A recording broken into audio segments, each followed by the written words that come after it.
तो शुरुआत करते हैं हिस्ट्री का चैप्टर 4 एज ऑफ इंडस्ट्रियलाइजेशन। और हमारी कहानी का शुरुआत होता है इस फोटो से। बट एक मिनट, ये सफेद चमड़ी वाली दीदी यहाँ पे पोज क्यों दे रही है? कोई सेंस है इस बात का? सुन बे गेंडू, इंडस्ट्रियलाइजेशन ने दुनिया को क्या दिया या नहीं दिया, that is the debatable topic. But industrialisation से पहले दुनिया के लगे थे L and people are in the hell. ठीक है, समझ गया। बट इंडस्ट्रियलाइजेशन के बाद दुनिया हो गया सेट और दीदी हो गया वेट। आई मीन गजब टू बाज आदमी। इंडस्ट्रियलाइजेशन ने दुनिया को प्रोग्रेस दिया। और ये जो फोटो में ये सफेद चमड़ी वाली दीदी है ना, ये और कुछ और नहीं है, एंजल ऑफ प्रोग्रेस। और ये जो फोटो है ना, इसे छापा है एक म्यूजिक पब्लिशर E.T. पॉल ने। इस फोटो का नाम है डाउन ऑफ द सेंचुरी, जिसका मतलब है नए युग का शुरुआत। एंड तुम देख ही रहे हो दुनिया कितना आगे बढ़ चुका है इंडस्ट्रियलाइजेशन के बाद। तो यही बात है। बाकी इस फोटो में 3 चीज़ें ध्यान रखने वाली है जो एग्जाम में आ सकता है, देख लेना।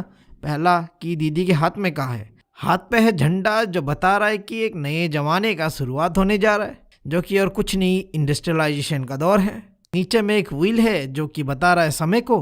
तुम्हें तो पता है ना, समय का पहिया तो घूमते ही रहता है, बस ये भी घूम रहा है। बाकी पीछे में कोई साइन ऑफ प्रोग्रेस है, यानी कि जब इतना प्रोग्रेस दे ही रहा है इंडस्ट्रियलाइजेशन, तो किससे आ रहा है ये प्रोग्रेस? ये आ रहा है रेलवे से, कैमरा से, हमारा मशीन, प्रिंटिंग प्रेस, यही सब कुछ तो है बटुआ। समझ गए ना? हाँ समझ गए अंकल, बहुत अच्छा, थैंक यू समझाने के लिए। ये जो अगला पिक्चर, ये क्या बता रहा है? थोड़ा इसके बारे में बता देते तो मतलब मतलब अच्छा ही हो जाता नहीं? औकात में रह है ना बेटा। वीडियो बनाएगा तू, मेहनत करूँगा मैं, पैसे ले जाएगा तू। साले आजकल के लोग थोड़ा मदद क्या कर दिया, एकदम हाथ फेरना शुरू कर देते हैं। ये डंडा देख रहे ना बेटा, पीछे से घुसाएंगे और मुंह से निकालेंगे और फिर धोएंगे भी नहीं। अच्छा, मैं तो मजाक कर रहा था ना चाचा जी। हाँ कुछ नहीं। भाई एडिटर कट कर दे भाई, तुझे और इससे अच्छा स्क्रिप्ट नहीं मिला था। तो ये दूसरा इमेज बता रहा है 2 मैजिशियंस के बारे में, 2 जादूगरों के बारे में। पहला जादूगर को कौन नहीं जानता? अलादीन, जिसके पास जादुई जिन वाला चिराग है जिससे वो कुछ भी बना सकता है। तो ये महल देख रहे हो तुम, उसने जादू से बनाया है, यानी कि अपने मैजिक से बनाया है। और दूसरा इमेज में है एक मैकेनिक, मॉडर्न मैकेनिक, जिसने टेक्नोलॉजी की मदद से कई सारी चीज़ें बनाया है, like bridge, like buildings, like everything that you can see in the modern world. तो सिंपली मैं बताऊँ तो ये पिक्चर डिफ्रेंशिएट कर रहा है ईस्ट और वेस्ट को। वेस्ट यानी कि western countries, develop countries, modernise countries, और ईस्ट यानी कि जो ये पार्ट है ना, इसे कहते हैं ईस्ट, जो क्या है, जादू के ऊपर, अंधविश्वास के ऊपर अभी भी टिका हुआ है। ये बताना चाह रहा है ये इमेज। एक मिनट, इसका मतलब ये इमेज इनडायरेक्टली हमें बेइज्जती दे रहा है। साले ये अंग्रेज लोग हमें ये जताना चाह रहे हैं कि हम ईस्ट वाले लोग अंधविश्वासी, जादू टोना वाले, और ये साले सब कुछ कर रहे हैं मशीन के दम पे। गजब बेइज्जती है। खैर यार, मुद्दे पे आते हैं। ये 2 इमेज तुम्हें क्या बताने की कोशिश कर रहा है?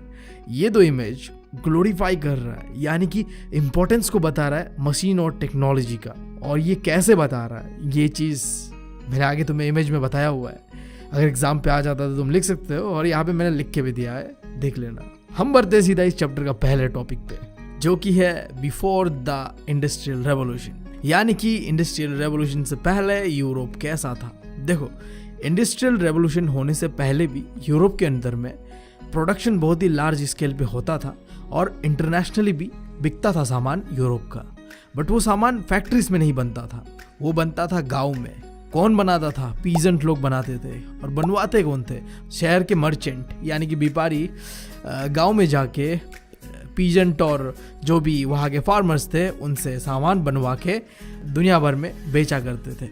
अब 2 इंपॉर्टेंट क्वेश्चन बनता है यहाँ पे तुम्हारे लिए। पहला कि मर्चेंट लोग ना शहर में सामान को नहीं बना के गांव में क्यों, कंट्री साइड में क्यों बनाते थे? और दूसरा क्वेश्चन, ये पीजेंट्स एंड फार्मर लोग ये मर्चेंट के लिए काम क्यों करते थे? मतलब ऐसा क्या अन पड़ा कि गांव के लोग शहर के लोगों के लिए काम करने लगे? तो जानते हैं पहले कि why merchant move to countryside. गाँव में क्यों जाते थे मर्चेंट? बीवी, मर्चेंट लोग अपने बंदी से मिलने जाते थे गाँव पे। बोर्ड्स के बाद मैं भी तो जाऊंगा गाँव अपने बंदी से मिलने। कैसी अपमानजनक बातें कर रहा है लड़का ये। अभी देखो 17 और 18 सेंचुरी एक ऐसा समय था जब दुनिया भर में ना दो चीज़ बहुत ही बढ़ रहा था, वर्ल्ड ट्रेड और कोलोनाइजेशन। अब इन दोनों चीज़ों के बढ़ने के कारण सामान का डिमांड भी बहुत ज़्यादा था। अब यूरोप के जो मर्चेंट थे ना, उन्हें ज़्यादा प्रोडक्शन करना था दुनिया भर के लिए, बट प्रोडक्शन हो नहीं पा रहा था। क्यों? देखो, जो शहर था ना, शहर में अर्बन क्राफ्ट और ट्रेड गिल्ड्स बहुत ही पावरफुल था। अब ये क्या है? ये कह लो एक एसोसिएशन या ग्रुप है जो कंट्रोल करता था पूरी तरीके से कोई भी जो सामान के ऊपर कितना प्राइस होना चाहिए, कितना कंपटीशन होना चाहिए।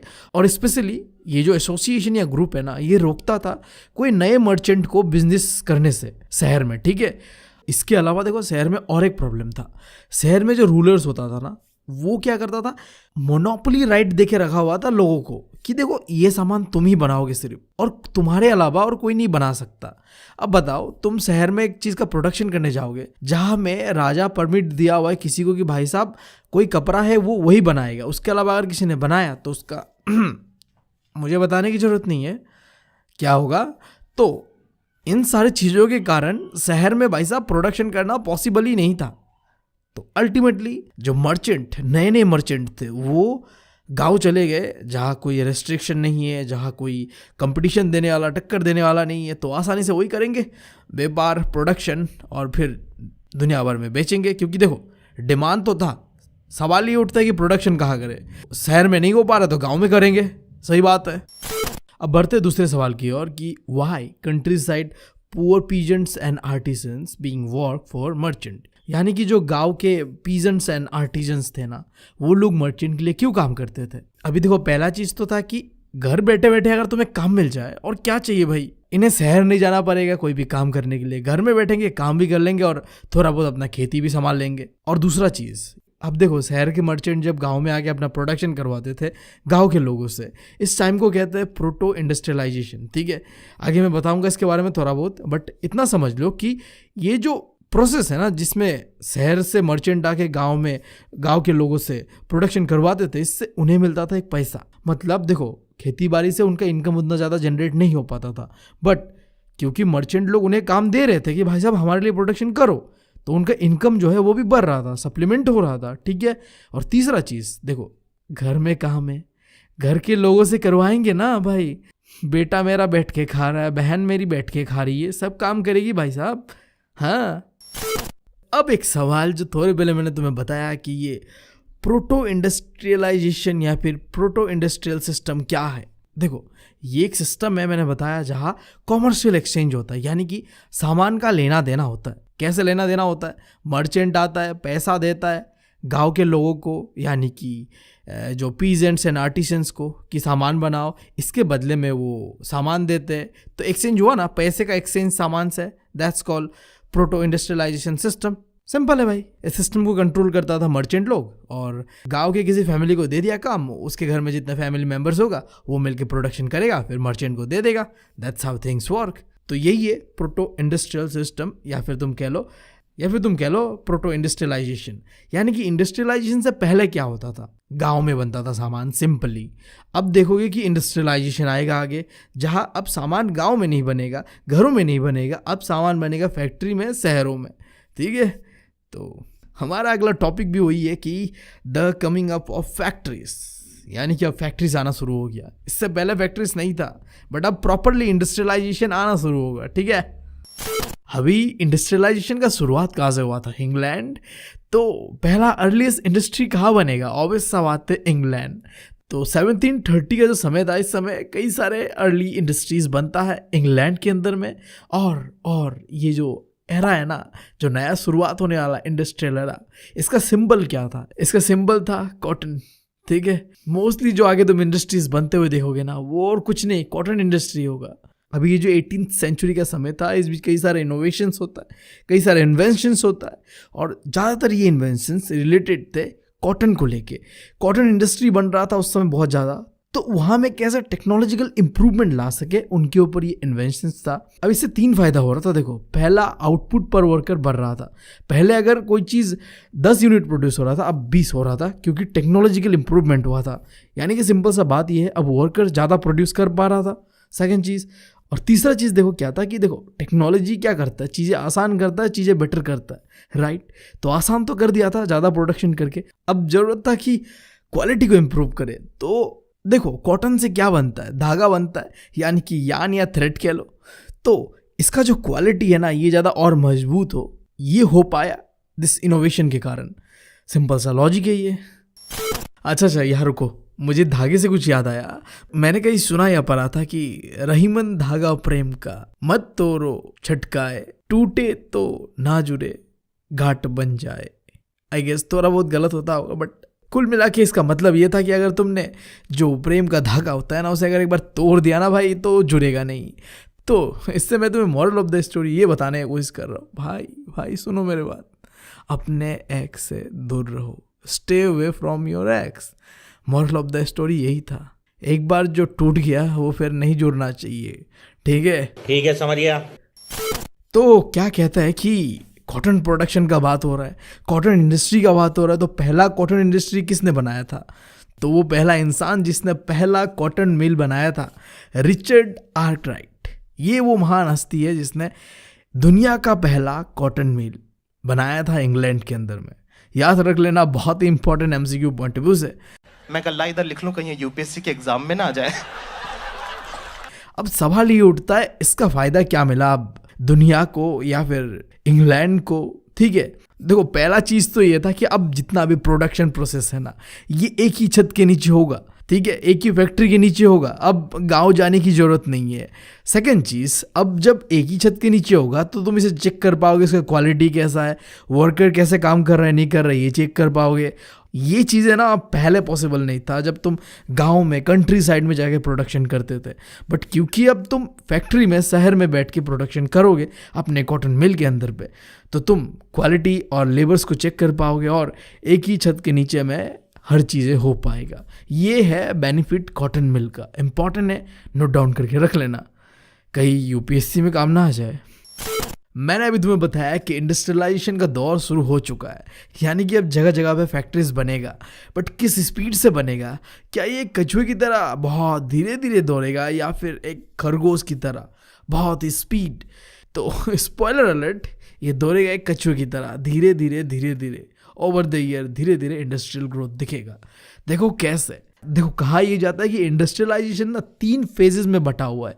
फर्स्ट इंडस्ट्रियलाइजेशन का फेज जो इंग्लैंड के अंदर में हुआ, सेकंड जो इंडस्ट्रियलाइजेशन का फेज है ये अमेरिका में हुआ, और कहा यह जाता है या फिर माना यह जाता है कि जो थर्ड इंडस्ट्रियलाइजेशन का फेज होगा ना वो एशिया के अंदर में या तो चाइना या तो इंडिया के अंदर में होगा।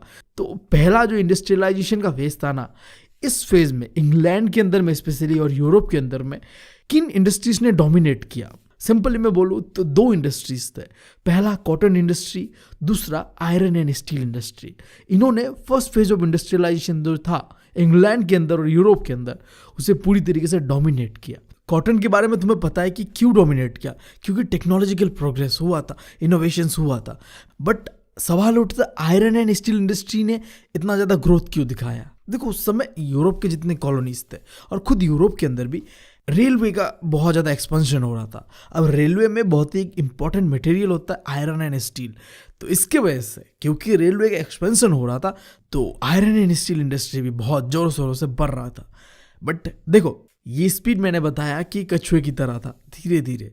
इसका मतलब ये था कि जो ये नए इंडस्ट्रीज बन रहा था ना, चाहे कॉटन हो चाहे आयरन एंड स्टील इंडस्ट्रीज हो, इन्होंने ट्रेडिशनल इंडस्ट्री जो था जो गांव में होता था उन इंडस्ट्रीज को टोटली रिप्लेस नहीं कर दिया था, बस एक डोमिनेशन दिखा तो रहा था, बट वो डोमिनेशन काफ़ी नहीं था। क्योंकि ट्रेडिशनल जो इंडस्ट्रीज थे ना वो भी पहले बैठे नहीं हुए थे, उन्होंने भी छोटा मोटा नॉन मैकेनिकल इम्प्रूवमेंट इनोवेशंस अपने जो काम करने का तरीका होता है उधर लाया, जिससे कि वो भी सस्टेन कर रहे थे। लाइक जो फूड प्रोडक्शन इंडस्ट्री है या फिर बिल्डिंग बनाने का जो तरीका है, एंड बहुत ज़्यादा ये छोटे मोटे जो चीज़ है वहाँ में छोटा मोटा चेंजेस, मैकेनिकल चेंजेस नहीं था, कोई मशीन नहीं बनाया जा रहा था, बट कुछ एक छोटा मोटा चेंजेस के साथ वो भी सर्वाइव कर रहे थे। और अगर तुम मुझसे पूछोगे ना सबसे बड़ा कारण क्या था कि इंडस्ट्रियलाइजेशन का जो स्पीड था, पेस था, वो बहुत ही स्पीड नहीं था, रैपिड नहीं था।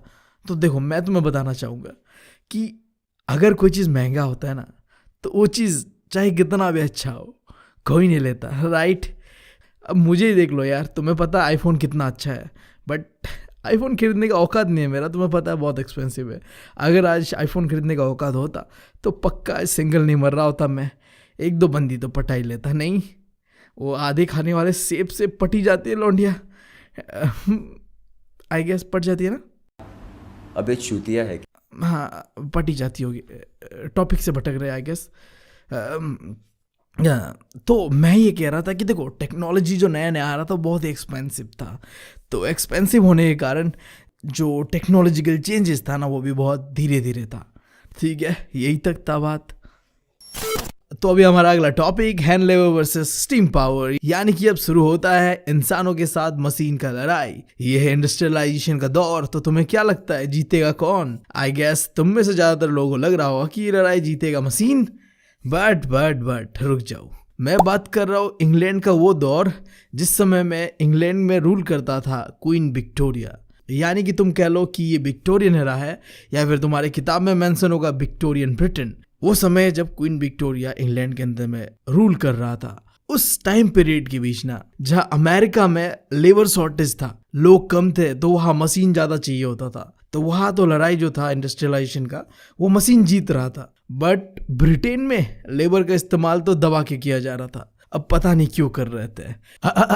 आई मीन आओ देखते क्यों कर रहे थे। ठीक है, पहला चीज तो ब्रिटेन के जो इंडस्ट्रियलिस्ट लोग थे उन्हें ना लेबर शॉर्टेज या फिर जो लेबर को वेजेस देने को लेके कोई प्रॉब्लम नहीं हो रहा था बिल्कुल, क्योंकि वहां पे लेबर भरमान था, एबंडेंट अमाउंट पे लेबर था। सिंपली कहूँ तो तुम्हें इन्वेस्टमेंट जो है कैपिटल पे बहुत ज़्यादा करना पड़ेगा। ठीक है, अब लेबर तो सस्ता है तो लेबर पे ही खर्चा करेंगे, क्यों कैपिटल में खर्चा करेंगे, यानी कि मशीन में खर्चा करेंगे। और तीसरा चीज, ऐसा नहीं था कि वहाँ के फैक्ट्रीज में सालों साल काम चलता था, नहीं, जो लेबर का भी डिमांड था ना वो भी सीजनल था।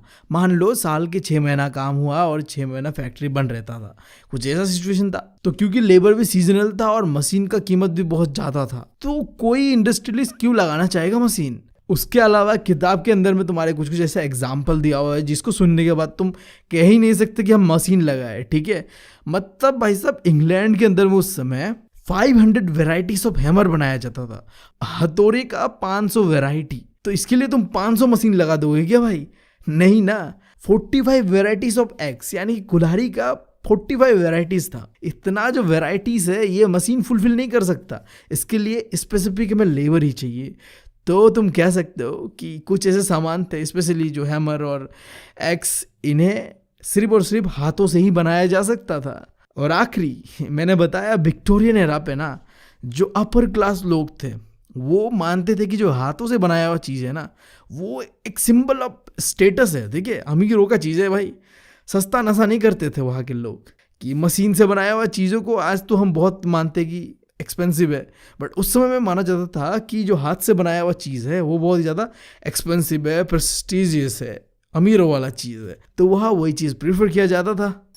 अब ये बात तो सच था कि इंग्लैंड के लोग हैंड लेबर को ज़्यादा प्रेफर कर रहे थे मशीन से, बट हैंड लेबर का कंडीशन ना बहुत ही गंदा था।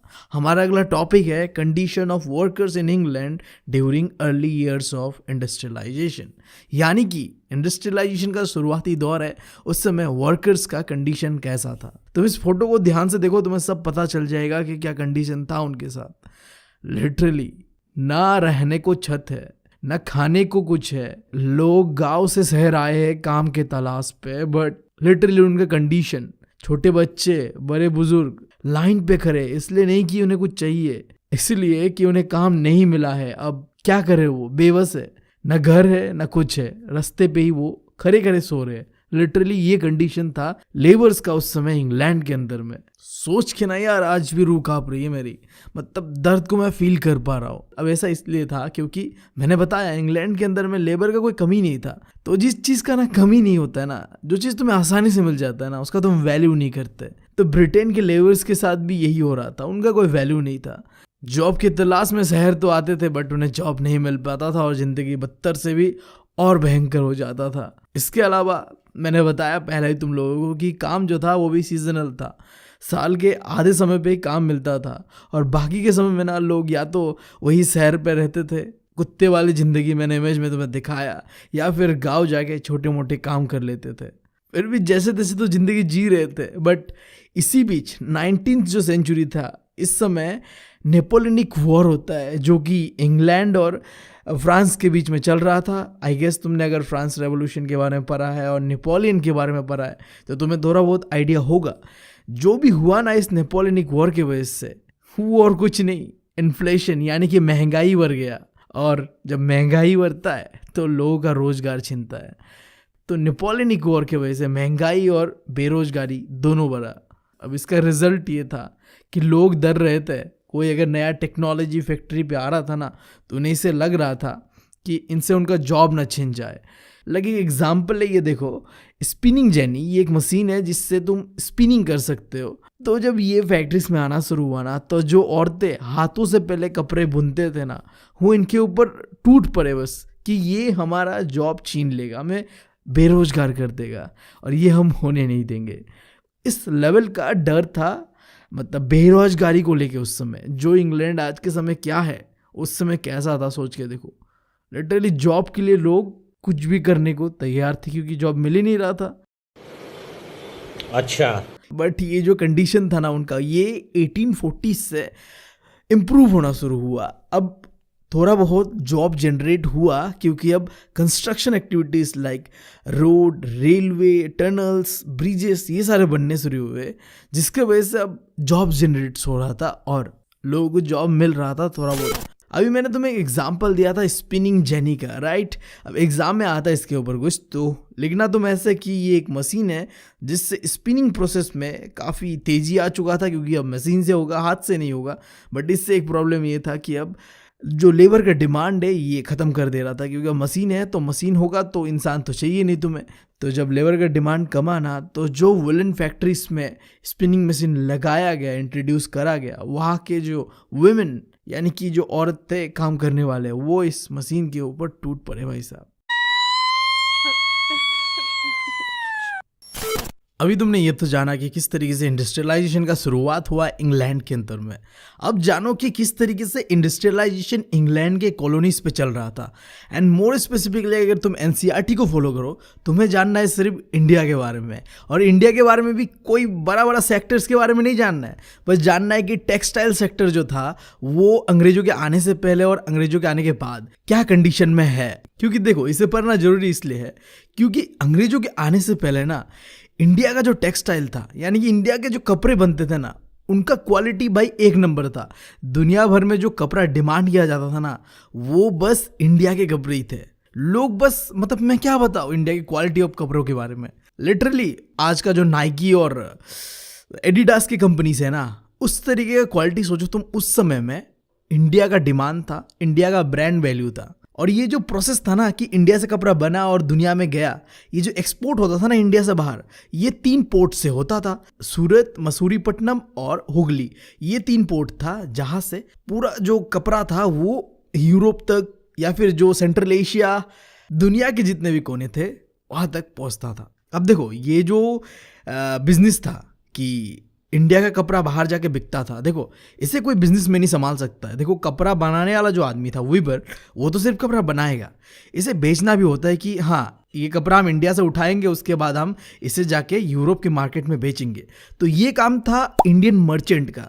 वो क्या करते थे, इंडिया के जो वीवर्स था उनसे कपड़ा एडवांस दे के बनवाते थे और फिर इसे जाके यूरोपियन मार्केट में बेचते थे। तो ये सिस्टम को चला रहा था इंडियन मर्चेंट। तो देखो इस सिस्टम में 2 तरीके का मर्चेंट काम करता था। एक था सप्लाई मर्चेंट। इसका काम ये था कि जो इंडिया के पोर्ट्स थे ना, 3 मैंने जो बड़े बड़े पोर्ट्स बताया, उससे गांव को कनेक्ट करना, यानी कि इनलैंड एरियाज को कनेक्ट करना। कैसे, देखो ये जाते थे गांव, जाके वीवर्स को देते थे पैसा कि भाई साहब तुम बनाओ एकदम मस्त क्वालिटी के कपड़े, ठीक है। और वीवर्स बना देते थे। फिर वो कपड़ा लेके जाके वो जो पोर्ट है, चाहे वो सूरत पोर्ट हो, मसूरीपट्टनम हो या हुगली पोर्ट हो, वहाँ लेके जाके रख देते थे। अब इसके बाद आता दूसरा टाइप ऑफ मर्चेंट जो था, जिसे कहते हैं एक्सपोर्ट मर्चेंट। नाम से समझ आ रहा है, ये वो कपड़ा लेके जाके दुनिया के अलग अलग कोनों में बेचते थे। एक्सपोर्ट मर्चेंट सिंपली जो सप्लाई मर्चेंट से खरीदता था, नेगोशिएट करके प्राइस जो भी होगा उनका मोल भाव बिजनेस के हिसाब से, फिर वो उस कपड़े को लेके दुनिया भर में बेच देता था। And that's how this system work before अंग्रेजों के आने से पहले। बट तुम्हें पता है अंग्रेज आते और ये पूरा सिस्टम को तबाह करके चले जाते हैं। मैं बात कर रहा हूँ 1750s का जो समय, जब ये सिस्टम पूरी तरीके से खत्म हो जाता है। कैसे देखो, जिस तरीके से इंग्लैंड के अंदर में भी जो बड़े बड़े मर्चेंट थे वहाँ के, उन्होंने क्या किया था, राजा के साथ अपना जो रिलेशन है बहुत ही स्ट्रांग करके एक मोनोपोली राइट लेके रखा हुआ था बिजनेस में, कि अगर एक चीज़ का प्रोडक्शन हो तो वही करेंगे। सेम चीज़ उन्होंने इंडिया में आके इंडिया के राजाओं के साथ भी किया। पहले रिलेशन बढ़ाया, दोस्ती बढ़ाया, फिर अपना मोनोपोली राइट लिया कि अब जो भी ट्रेड होगा ना कपड़ों का इन वीवर्स से, वो हम करेंगे। हम आएंगे, वीवर्स को पैसा देंगे और सामान अपने देश में लेके जाएंगे। अब देखो इससे लॉस किसका हो रहा है बताओ? इंडियन मर्चेंट का, राइट?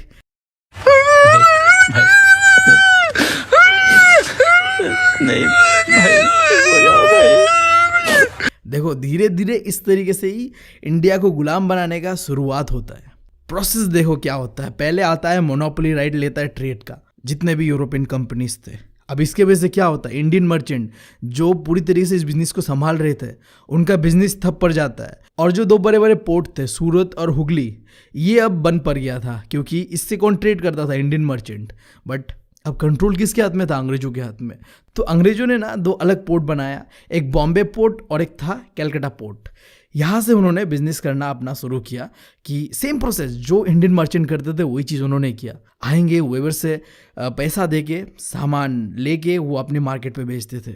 बस यहाँ पे रिप्लेस कर दिया था उन्होंने उस सिस्टम को जो कंट्रोल कर रहे थे इंडियन मर्चेंट। और तुम कह सकते हो यही से गुलामी का पहला शुरुआत होता है। कैसे देखो, पहले हटाया उन्होंने किसको? मर्चेंट को। अब दूसरा कौन था टारगेट पे? वीवर्स। अब देखो वीवर्स के साथ कैसा एक्सप्लॉयटेशन होता है।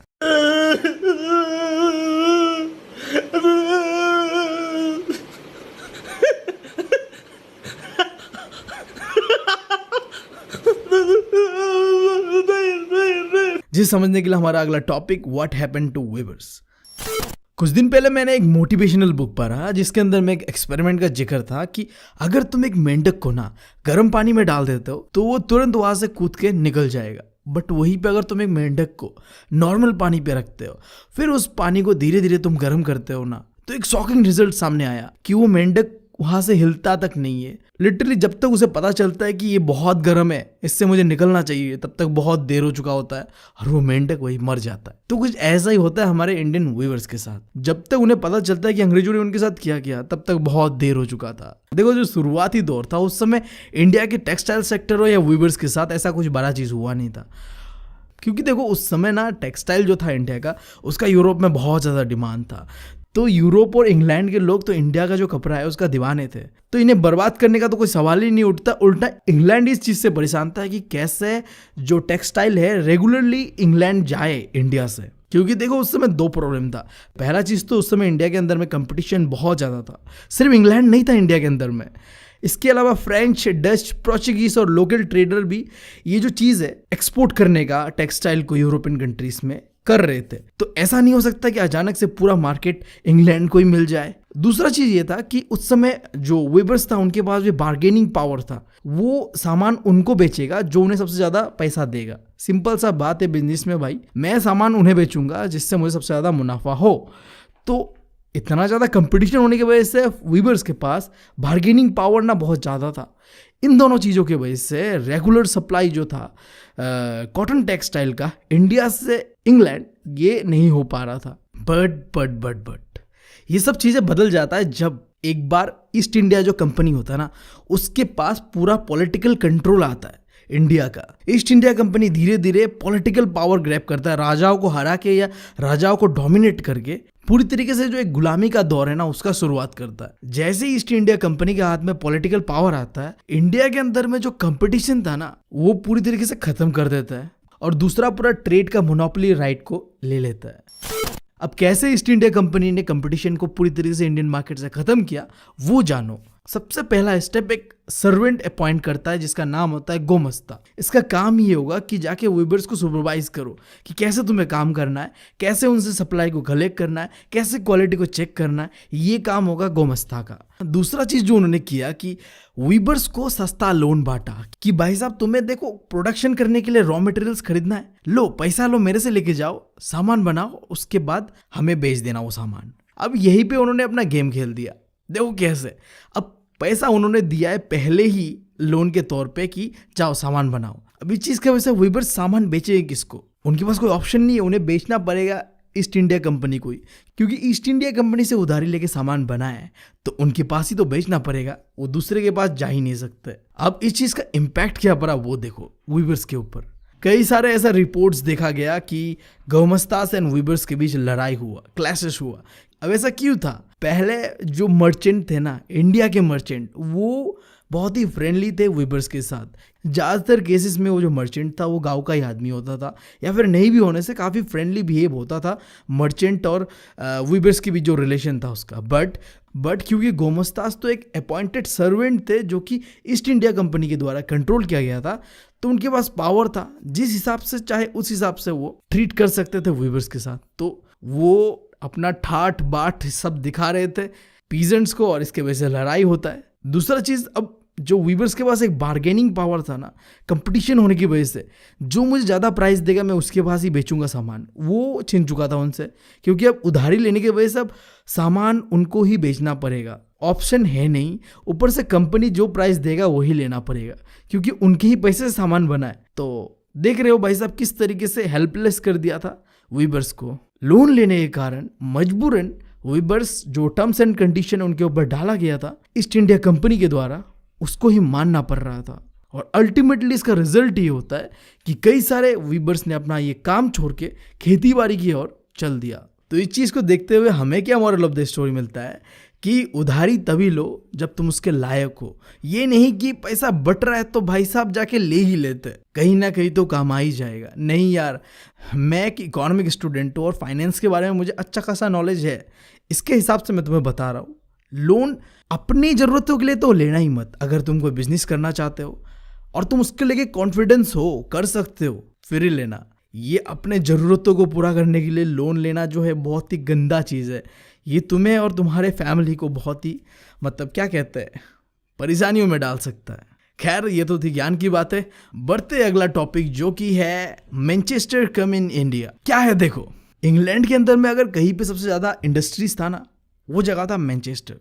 तो अब कई जगह में मैनचेस्टर मेंशन होगा, इसका जगह में मैं ब्रिटिश इंडस्ट्रीज का मेंशन करूंगा। एक ही बात है, क्योंकि ब्रिटिश इंडस्ट्री ज़्यादातर मैनचेस्टर में था, तो किताब में काफ़ी बार मैनचेस्टर कहा गया है। बात वही है, ब्रिटिश इंडस्ट्रीज को ही कहा जाता है मैनचेस्टर, क्योंकि वहाँ में कई सारे इंडस्ट्रीज थे। सो होता क्या है देखो, प्रॉब्लम्स चल रहा था वीवर्स के साथ बहुत ज़्यादा पहले से ही। ईस्ट इंडिया कंपनी ने पूरी तरीके से उनके ऊपर कंट्रोल रखा हुआ था। अब एक नया प्रॉब्लम आता है, वो प्रॉब्लम और कुछ नहीं, अंग्रेजों का कंपनी इंडिया में आना शुरू होता है और यहाँ सामान बेचना शुरू करता है, और ये चीज़ इंडिया का जो टेक्सटाइल इंडस्ट्री था उसे पूरी तरीके से बर्बाद कर देता है। अब कैसे, वो जानने से पहले एक भाई साहब है, उनका बात सुन लो। 1772 को एक अंग्रेज ऑफिसर हेनरी पटुलो ने कहा, इंडिया बहुत अच्छा कपड़ा बनाता है। इंडिया का कपड़ा का डिमांड कभी खत्म नहीं होगा। इंडिया जैसा कपड़ा कोई नहीं बना सकता। हा हा हा। लिटरली उनका बात इतना मनहूस था ना, इतना मनहूस था। कहने के कुछ ही सालों बाद तुम देखो, जो टेक्सटाइल इंडस्ट्री का एक्सपोर्ट इंडिया में इंडिया का 33% था, वो घट के 3% पे आ गया। अब ये कैसे हुआ ये जानते हैं। ब्रिटेन के अंदर में जितने भी इंडस्ट्रियलिस्ट लोग थे, वो गवर्नमेंट को ये प्रेशराइज कर रहे थे कि ये जो सामान इंडिया से एक्सपोर्ट होके आ रहा है हमारे देश पे, इनके ऊपर लगाओ बहुत ज़्यादा टैरिफ, टैक्स। दूसरा चीज़ उन्होंने ये किया कि अब ना ईस्ट इंडिया कंपनी को इंडस्ट्रियलिस्ट लोगों ने कहा कि हमारा सामान इंडिया में जाके आप बेच दो। तो ईस्ट इंडिया कंपनी ने कहा कि ठीक है, बेच देंगे। अब इसके वजह से दो प्रॉब्लम आता है इंडियन टेक्सटाइल इंडस्ट्रीज को। पहला तो एक्सपोर्ट मार्केट खत्म, कोलैब हो गया। दूसरा, जो इंडियन मार्केट था उसे भी इन्होंने बर्बाद कर दिया, क्योंकि अब अंग्रेजों का सामान आके इंडिया में बिकेगा। और प्रॉब्लम यहाँ ख़त्म नहीं होता है मेरे भाई। फिर भी देखो, जैसे तैसे इंडिया के वीवर्स ना चल रहे थे, सर्वाइव कर रहे थे। बट 1860s में अमेरिकन सिविल वॉर शुरू होता है, जिसके बाद अब अमेरिका से कॉटन तो यूरोप पहुँचेगा नहीं, इंग्लैंड पहुँचेगा नहीं। अब पूरी तरीके से जितने भी कॉटन का एक्सपोर्ट था ना, वो इंडिया से ही होके जाता था ब्रिटेन। तो अब इंडिया के वीवर्स के पास रॉ कॉटन, कच्चा कॉटन ही नहीं बचता था, क्योंकि यहाँ से सब सामान तो चला गया ना भाई साहब इंग्लैंड। अब क्या बनाएंगे? लिटरली देखो, अब बनाने के लिए सामान ही नहीं है। अब कंपटीशन का बात तो छोड़ ही दो। और देखो प्रॉब्लम फिर भी यहाँ भी ख़त्म नहीं होता। लेट 19th जो सेंचुरी है, इस बीच इंडिया में भी इतने सारे इंडस्ट्रीज बनता है कि जो सामान मशीन से बना है वो सामान इंडियन मार्केट में भर गया, और हाथ से बनाया हुआ सामान का जो वैल्यू है वो अब ख़त्म हो चुका था। एक तो महंगा बिकता है, दूसरा चीज़ रॉ मटेरियल है नहीं, करे तो करे क्या भाई साहब। अंग्रेजों ने भी मारा और इंडिया के इंडस्ट्रीज ने भी उन्हें मारा। तो तुम कह सकते हो कुल मिला के इस समय पे पूरी तरीके से टेक्सटाइल इंडस्ट्री खत्म हो चुका है। ये वो पॉइंट था जब टेक्सटाइल इंडस्ट्रीज का हो चुका था RIP, रेस्ट इन पीस। अभी तुमने देखा कि किस तरीके से अंग्रेजों ने एक सिस्टमेटिक तरीके से हमारे टेक्सटाइल सेक्टर को बर्बाद किया। अभी ये तो एक नेगेटिव साइड था, बट इसका एक पॉजिटिव साइड भी है। देखो, अंग्रेजों ने हमारे टेक्सटाइल सेक्टर को तो बर्बाद किया, बट इससे ना हमारा जो इंडस्ट्रियल सेक्टर है ना वो थोड़ा बढ़ा। हमारा अगला टॉपिक है फैक्ट्रीज कमिंग अप। कई सारे फैक्ट्रीज लेटर 19th सेंचुरी में बना।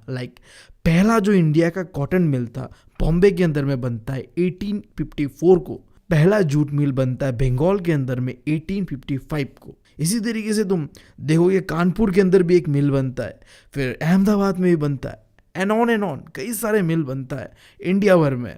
अब हमें ये ढूंढना है कि कौन थे ये लोग जो उस समय में जब अंग्रेज पूरी तरीके से दबदबा रखे हुए बैठे थे, इस बीच भी इंडियन इंडस्ट्रीज को खड़ा कर रहे थे, और पैसा कहाँ से मिल रहा था उन्हें, और इन फैक्ट्रीज में लोग कहाँ से काम करने को आ रहे थे।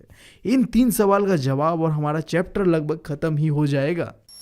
अब जो पहला सवाल है कि किन लोगों ने इन इंडस्ट्रीज को खड़ा किया, तो मैं थोड़ा तुम्हें उस समय का कंडीशन बताना चाहूंगा क्या चल रहा था। जैसे देखो, अंग्रेज इंडिया से कॉटन लेके जाके यूरोप में बेचते थे, उसी तरीके से यूरोप के अंदर में चाय का डिमांड यानी कि टी का डिमांड भी बहुत ज्यादा था, और टी का सबसे ज्यादा प्रोडक्शन था चाइना के अंदर में।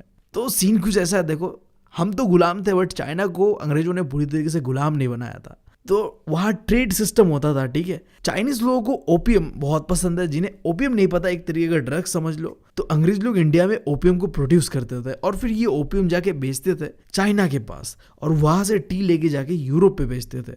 तो कुछ इस तरीके से ट्रेड चलता था। अब इस ट्रेड सिस्टम से ना इंडियन लोगों ने भी काफ़ी फायदा उठाया, और वही लोग थे आगे जाके जिन्होंने इंडिया के अंदर में पैसे कमाने के बाद इंडस्ट्रीज को सेटअप किया। मैं नाम लूंगा कुछ बड़े बड़े लोगों का, ध्यान देना और नामों को याद रखना, एग्जाम में भी काम आ सकता है।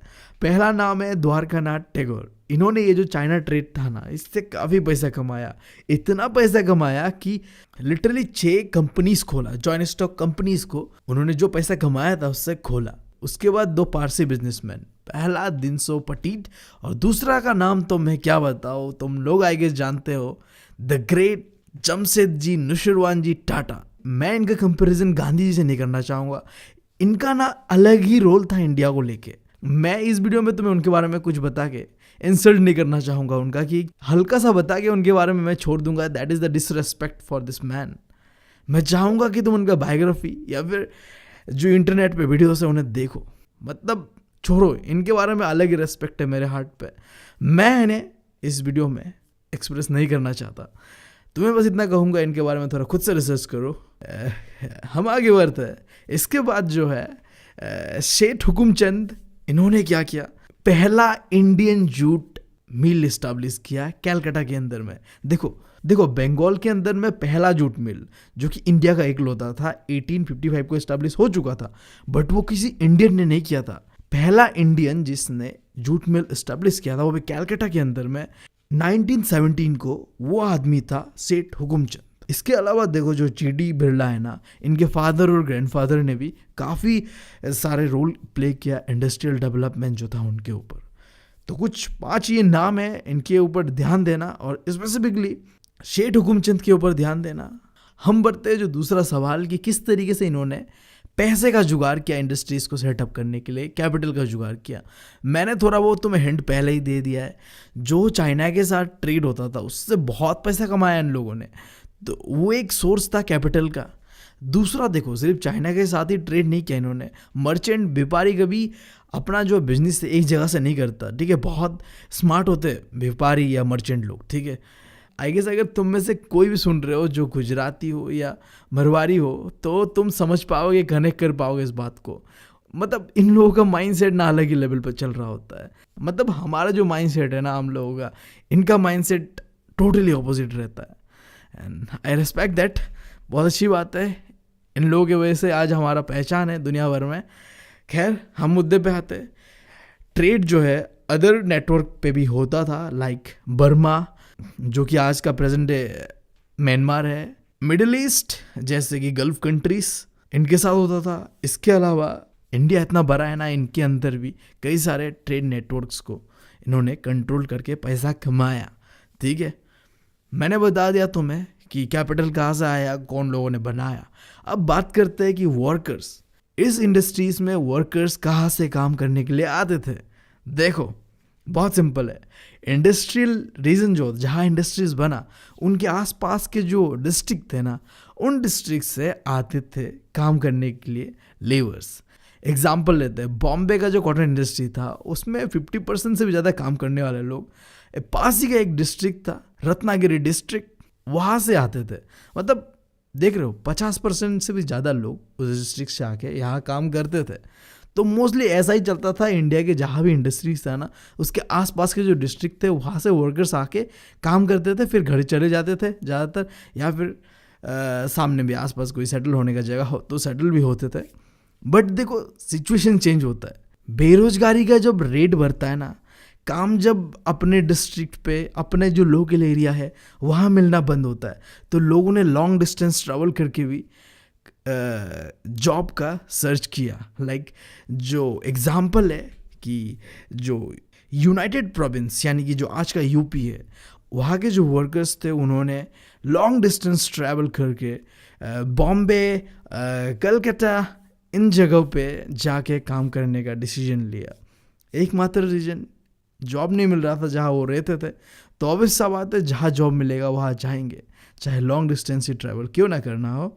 बट देखो दुख की बात यह है कि जॉब मिलना ना उस समय बहुत डिफ़िकल्ट था, क्योंकि सेम रीज़न जो कि इंग्लैंड में था, जितना जॉब अवेलेबल है मार्केट में उससे ज़्यादा जब लोग जॉब को ढूंढते हैं ना, तो जॉब कहाँ मिलेगा भाई, लोग तो बेरोजगार रहेंगे ही। तो इस चीज़ को ना दूर करने के लिए जो उस समय के इंडस्ट्रियलिस्ट लोग थे, जो भले लोग थे, उन्होंने एक जॉबर अपॉइंट किया।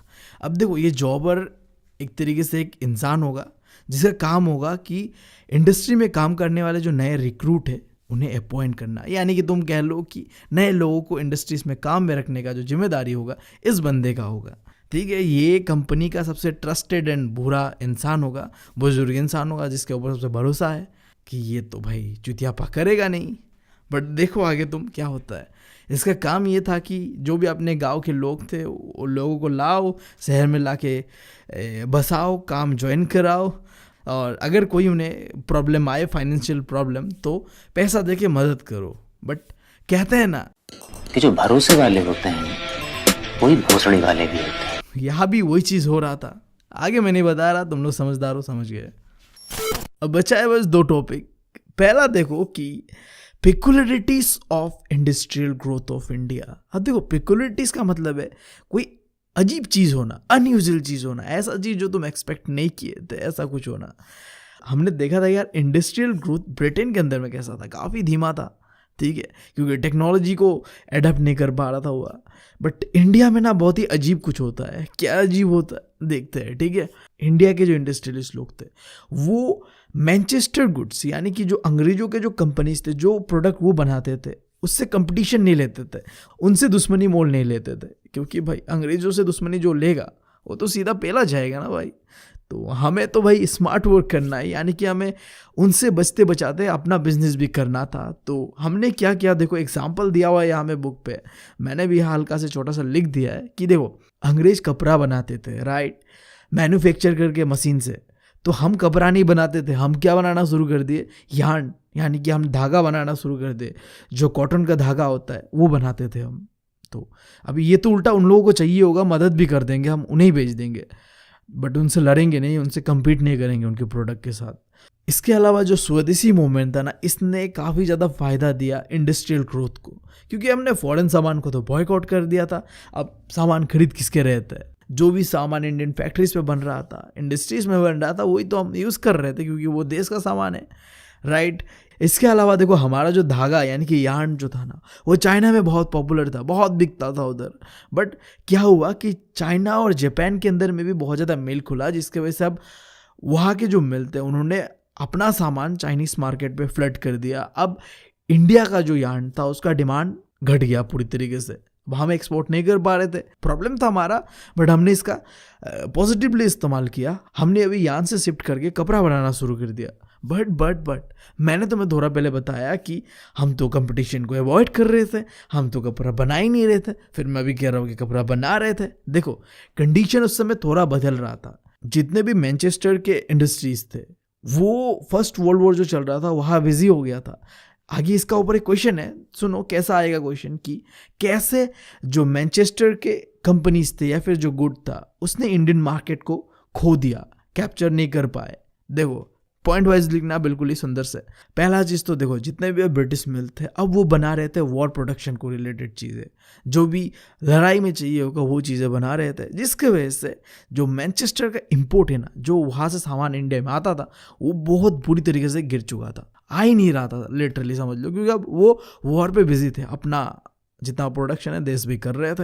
अब इंडियन मील के पास बहुत ज़्यादा बड़ा अपॉर्चुनिटी आ गया था कि इतना बड़ा इंडिया, वास्ट जो मार्केट है, इसका कंट्रोल अब हमारे हाथों में है। उल्टा देखो क्या हो रहा था, वो लोग उल्टा हमारे जो छोटे मोटे इंडस्ट्रीज थे ना, उन्हें कह रहे थे कि भाई हमारे लिए भी थोड़ा प्रोडक्शन कर दो। लाइक जो जूट के बैग्स, क्लॉथ या फिर जो आर्मी यूनिफॉर्म्स थे, वो इंडिया से उल्टा इंग्लैंड जा रहा था, ठीक है। तो इन सारी चीज़ों की वजह से जो मैनचेस्टर जितना मार्केट कैप्चर करके बैठा हुआ था पहले, वॉर के बाद वो सारा चीज़ हाथ से चला जाता है उनके। तो इसके वजह से अल्टीमेटली हुआ क्या कि इंडिया के जितने भी इंडस्ट्रीज थे उन्होंने एक डोमिनेंट रोल प्ले करना शुरू कर दिया इंडियन मार्केट पे।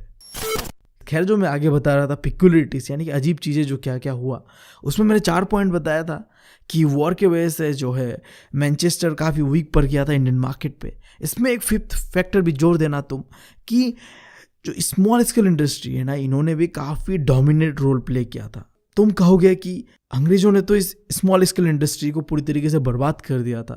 जब हमने देखा था कि अंग्रेजों ने टेक्सटाइल सेक्टर को एक प्लानिंग के साथ, सिस्टमेटिक प्लानिंग के साथ बर्बाद किया है।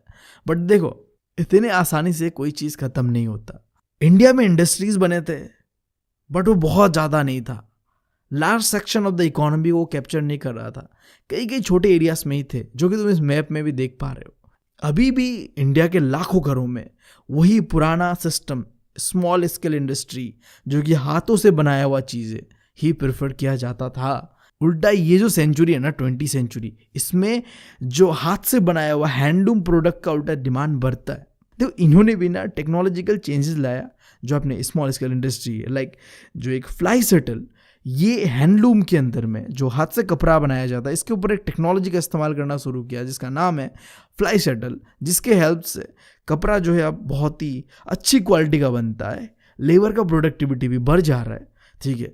मैं चाहता हूँ कि तुम एक बार मेरा इंस्टाग्राम हैंडल चेक करो इसके लिए, ठीक है। मैंने वहाँ पे एक बहुत ही अच्छा वीडियो अपलोड किया हुआ है। कॉपीराइट की वजह से मैं यूट्यूब पे अपलोड नहीं कर सकता, तुम समझ रहे हो बात। बट लिटरली मैं कहना चाहूँगा, उस वीडियो को देखो, तुम काफ़ी अच्छी तरीके से समझ पाओगे कपड़ा कैसा बनता है। एक धागे से एक कपड़ा बनने का जो प्रोसेस है वो मैंने बता के रखा हुआ है। देखो, हमेशा से मेरा ये मोटो रहा है कि तुम्हें मैं प्रैक्टिकली दिखा पाऊँ, प्रैक्टिकली समझा पाऊँ क्या चीज़ कैसे होता है। किताब तो भाई साहब ज़िंदगी भर नहीं रहेगा, बट जो तुम देखते हो, जो तुम सीखते हो ना, वो तुम्हारे साथ रहेगा। That is part of the human knowledge, और ह्यूमन नॉलेज बहुत ही ज़रूरी है। तो तुम जाके चेकआउट करना मेरा इंस्टाग्राम, मैं आज ही अपलोड कर दूंगा वो वीडियो, तो देख लेना। हाल फिलहाल मैं ये कह रहा था कि देखो, टेक्नोलॉजिकल चेंजेस जो ये फ्लाई शटल है, जो तुम आगे जाके देखोगे इंस्टाग्राम पे, इसके वजह से जो हाथ से बनाया हुआ प्रोडक्ट है, इसके अंदर काफ़ी ज़्यादा प्रोडक्टिविटी आता है। इसके अलावा देखो, उस समय में ना जो वीवर्स जो कपड़ा बनाते थे हाथ से, वो भी 2 तरीके के थे। एक तो जो आम वेराइटी सब पुअर क्वालिटी ऑफ कपड़ा बनाते थे, दूसरा जो एक फाइनर वेराइटी था, बहुत ही अच्छे क्वालिटी का कपड़ा बनाते। ये जो अच्छे क्वालिटी का कपड़ा बनाते थे ना, ये तो उल्टा इंडस्ट्रीज लोगों के साथ टक्कर देके चल रहे थे। क्यों देखो, इंडिया के जो अमीर क्लास के लोग थे ना, ऐसा नहीं था कि उस समय भी पूरा इंडिया गरीब ही था। हमेशा जो है सोशल डिवाइड होता है, अमीर और गरीब रहता है। तो अमीर लोग ना ये जो अच्छे क्वालिटी का हाथ से बने हुए चीज़, जैसे इंग्लैंड में भी तुमने देखा था कि उनका डिमांड था, यहाँ में भी सेम इंडिया में भी सीन है। अच्छे वैरायटीज ऑफ जो क्लोथ हाथ से बना हुआ है उनका डिमांड रेगुलर था, जिसकी वजह से इनका कंडीशन जो है बहुत अच्छा था। उल्टा ये तो टक्कर देके चल रहे थे इंडस्ट्रियलिस्ट लोगों को। खैर यही तक था ये टॉपिक। आखिरी टॉपिक जो कि है मार्केट ऑफ गुड। मैं कहूँगा देखो, इस टॉपिक का नाम ना मार्केट ऑफ गुड नहीं होना चाहिए था, marketing of British good in Indian market, AKA how to make चूतिया बनाइंग Indians by smart marketing techniques होना चाहिए था। क्यों मैं बता रहा हूँ तुम लोगों को, देखो इन्होंने कुछ बहुत ही स्मार्ट मार्केटिंग टेक्निक का इस्तेमाल किया, जिससे कि लगे जो सामान वो ब्रिटेन से इंडिया में ला रहे थे ना, वो सामान वो ब्रिटेन का ना लगे, वो लगे कि ये देश में बना हुआ सामान है, उनका सामान है, यूज़ करना चाहिए। पहला चीज़ तो उन्होंने एडवर्टाइजमेंट जो करते हैं आज भी उस तरीके का इस्तेमाल किया, जो कि काफ़ी कारीगर तरीका होता है। एडवर्टाइजमेंट करो ताकि लोगों को तुम्हारे प्रोडक्ट के बारे में पता चले, नॉर्मल तरीका है। दूसरा तरीका लेबलिंग। देखो कपड़े के पीछे लिखा होता है made in India, made in China, ठीक है। तो उस समय में सबसे अच्छा जो ब्रांड का कपड़ा होता था उसे कहा जाता था कि मेड इन मैनचेस्टर का जो कपड़ा है वो बेस्ट क्वालिटी का कपड़ा माना जाता था। तो इस लेवल का भी इस्तेमाल करते थे ताकि उनका जो प्रोडक्ट काफ़ी सेल हो। तीसरा चीज़ देखो, वो अपने प्रोडक्ट के ऊपर इंडियन गॉडेसेस एंड गॉड्स का फोटो चिपका के देते थे कि देखो ये तुम्हारे ही भगवान की फ़ोटो है, तुम्हारे ही कपड़े हैं, तुम्हारे ही प्रोडक्ट है भाई, खरीद लो ना। ये अंग्रेज हमने नहीं बनाया है, ये तो भाई भगवान का दिया हुआ चीज़ है, ऐसे नहीं नकारा करते। लो खरीदो यार, हम तो भले आदमी है, तुम ही चूती हो, इन्हें नहीं ले रहे। ऐसा कुछ टेक्निक का इस्तेमाल करते थे। फिर बहुत एक स्मार्ट तरीका, कैलेंडर्स समझते हो तुम, आई गेस तुम्हारे घर में भी होगा कैलेंडर, जहाँ में तुम डेट देखते हो, बट उसके नीचे या साइड में कहीं प्रोडक्ट चिपका हुआ होता है, देखना तुम। तो वो तरीका उन्होंने भी इस्तेमाल किया। जो उनका प्रोडक्ट होता था ना, वो उस कैलेंडर में चिपका के सबको बांटते थे कि फ्री में एडवर्टाइजमेंट हो गया। देखो हर दिन तुम सुबह उठ के डेट देखोगे कि आज का डेट क्या है, साथ में तुम उनका प्रोडक्ट को भी देखोगे। देखो मार्केटिंग टेक्निक देख रहे हो तुम। क्या कहे यार, ये अंग्रेज तो थे ही, मतलब चुदुर भाई, सबके सब चोर हैं साले। ठीक है।